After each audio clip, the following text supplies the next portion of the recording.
வணக்கம். இன்றைய முக்கிய செய்திகள். தமிழகம் முழுவதும் 40 சார் பதிவாளர்களை பணியிட மாற்றம் செய்து பதிவுத்துறை ஐஜி அருண் அவர்கள் உத்தரவிட்டுள்ளார்.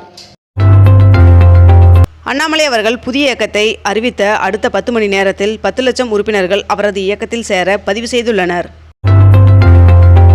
22 கேரட் ஆபண தங்கத்தின் விலை சவரனுக்கு 1840 ரூபாய் விலை குறைந்து 1 சவரன் 1,13,600 ரூபாயாகவும் 1 கிராம் 14,200 ரூபாய்க்கும் விற்பனை செய்யப்பட்டு வருகிறது. இதனைத் தொடர்ந்து 1 கிராம் வெள்ளியின் விலை கிராமிற்கு 10 ரூபாய் விலை குறைந்து 1 கிராம் வெள்ளி 270 ரூபாய்க்கு விற்பனை செய்யப்பட்டு வருகிறது. நிதி ஆயோக் கூட்டத்தில் பங்கேற்பதற்காக வருகின்ற 11ஆம் தேதி தமிழ்நாடு முதல்வர் விஜய் அவர்கள் டெல்லிக்கு செல்ல உள்ளார் என்று தகவல் வெளியாகியுள்ளது. தமிழக அரசின் செய்தி மக்கள் தொடர்பு துறையில் கூடுதல் இயக்குனர், இணை இயக்குநர்கள் உட்பட பல அதிகாரிகளை பணியிட மாற்றம் செய்து அரசு உத்தரவிட்டுள்ளது. கும்பகோணம் அரசு கலை அறிவியல் கல்லூரியில் 2026-27 கல்வியாண்டிற்கான மாணவர் சேர்க்கை கலந்தாய்வு நேற்று தொடங்கியது. பாஜகவில் இருந்து விலகுவதாக கடிதம் வழங்கிய அண்ணாமலை அவர்களின் ராஜினாமா முடிவு ஏற்றுக்கொள்ளப்பட்டுள்ளதாக பாஜக தேசிய தலைவர் நிதின் நபீன் அவர்கள் தகவல் தெரிவித்துள்ளார்.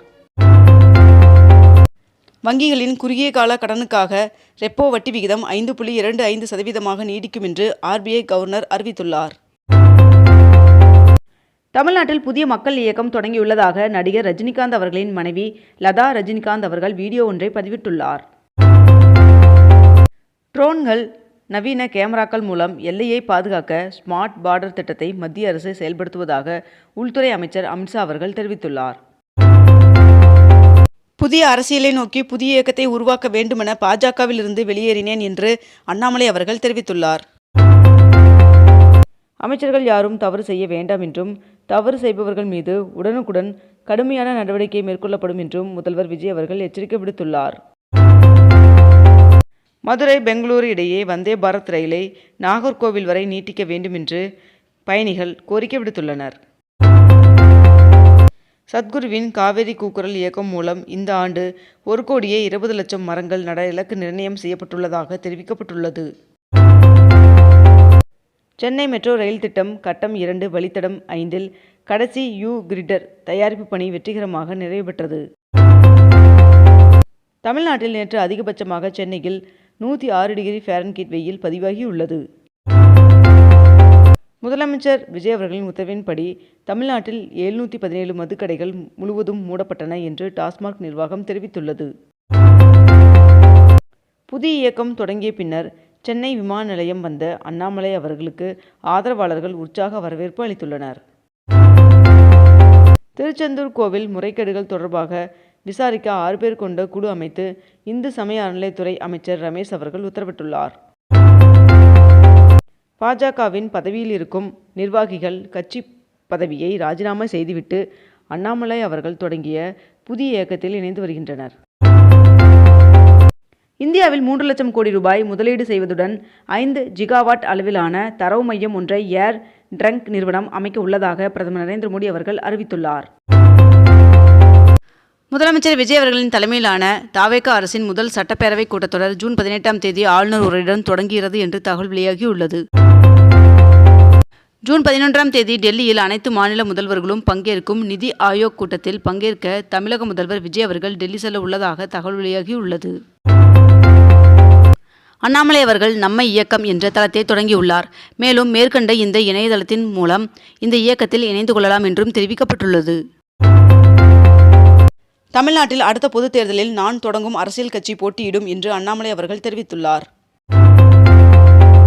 மாநிலங்களவை இடைத்தேர்தலில் காங்கிரஸ் வேட்பாளராக பிரவீன் சக்கரவர்த்தி அவர்கள் அறிவிக்கப்பட்டுள்ளார். முதலமைச்சர் விஜய் அவர்களின் தலைமையில் முதல் அமைச்சரவை கூட்டம் தொடங்கி நடைபெற்றது. புதுச்சேரியில் குடும்பத் தலைவர்களுக்கு மாதம் வழங்கப்படும் உதவித்தொகையை 2,500 ரூபாயாக உயர்த்தி வழங்க ஆளுநர் ஒப்புதல் வழங்கியுள்ளார் என்று தகவல் வெளியாகியுள்ளது. இந்தியா கூட்டணி ஆலோசனை கூட்டத்தில் பங்கேற்க மாட்டோம் என்று திமுக அறிவித்துள்ளது.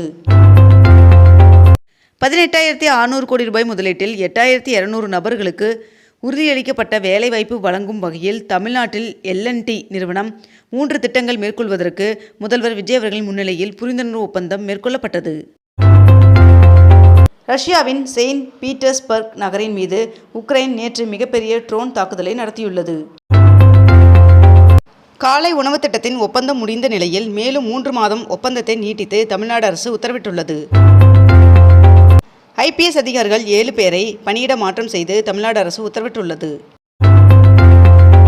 சட்டவிரோதமாக கனிம வளங்கள் கடத்தப்படுவதை தடுக்க நடவடிக்கை எடுக்க வேண்டும் என்று அதிகாரிகளுக்கு முதல்வர் விஜய் அவர்கள் அறிவுறுத்தியுள்ளார். ருத்ரா M2 ஏவுகணை சோதனை வெற்றிகரமாக முடிவடைந்துள்ளது. போலி 500 ரூபாய் நோட்டுகளின் எண்ணிக்கை 20% அதிகரித்துள்ளதாக ரிசர்வ் வங்கி தகவல் தெரிவித்துள்ளது. விடைத்தாள் சரிபார்ப்பு மற்றும் மறு மதிப்பீட்டிற்கான பிரத்யோக இணையதள வசதியை பயன்படுத்தி 44,000 மாணவர்கள் எந்த சிக்கலும் இன்றி மறு மதிப்பீட்டு விண்ணப்பத்தை நிறைவு செய்திருப்பதாக CBSE தெரிவித்துள்ளது. மேற்கு வங்கத்தில் மகளிருக்கு மாதம் 3,000 ரூபாய் வழங்கும் திட்டம் தொடங்கப்பட்டுள்ளது. மே மாதத்தில் ஏழுமலையான் சுவாமி கோவிலில் 1,21,00,000 லட்டு விற்பனை செய்யப்பட்டுள்ளதாக தகவல் தெரிவிக்கப்பட்டுள்ளது. மேற்கு வங்க தொடக்கப்பள்ளி ஆட்சேர்ப்பு முறைகேடுகள் வழக்கு தொடர்பாக திரிணாமுல் காங்கிரஸ் MPயும் முன்னாள் முதல்வருமான மம்தா அவர்களின் மருமகன் அபிஷேக் பானர்ஜி அவர்கள் ஜூன் 15ஆம் தேதியன்று விசாரணைக்கு ஆஜராகுமாறு சம்மன் அனுப்பப்பட்டுள்ளது. இந்தியா உட்பட 59 நாடுகள் மீது புதிய வரிகளை விதிக்க அமெரிக்கா திட்டமிட்டுள்ளதாக தகவல் வெளியாகியுள்ளது. சட்டத்துறையின் முதல் பெண் செயலாளராக சுமதி அவர்களை நியமித்து தமிழ்நாடு அரசு உத்தரவிட்டுள்ளது. சென்னை மெட்ரோ சார்பில் கிண்டியில் பன்முக போக்குவரத்து மையம் அமைப்பதற்கான ஒப்பந்தம் கையெழுத்தானது. 2026ஆம் ஆண்டில் $2 பில்லியன் மதிப்பிலான இராணுவ ட்ரோன்களை இந்தியா வாங்க உள்ளதாக தகவல் வெளியாகியுள்ளது. இந்தியா கூட்டணியில் இணைய தவேகாவிற்கு காங்கிரஸ் அழைப்பு விடுத்துள்ளதாக தகவல் வெளியாகியுள்ளது. மேட்டூர் அணைக்கு நீர்வரத்து 3,816 கனஅடியாக சரிந்துள்ளது.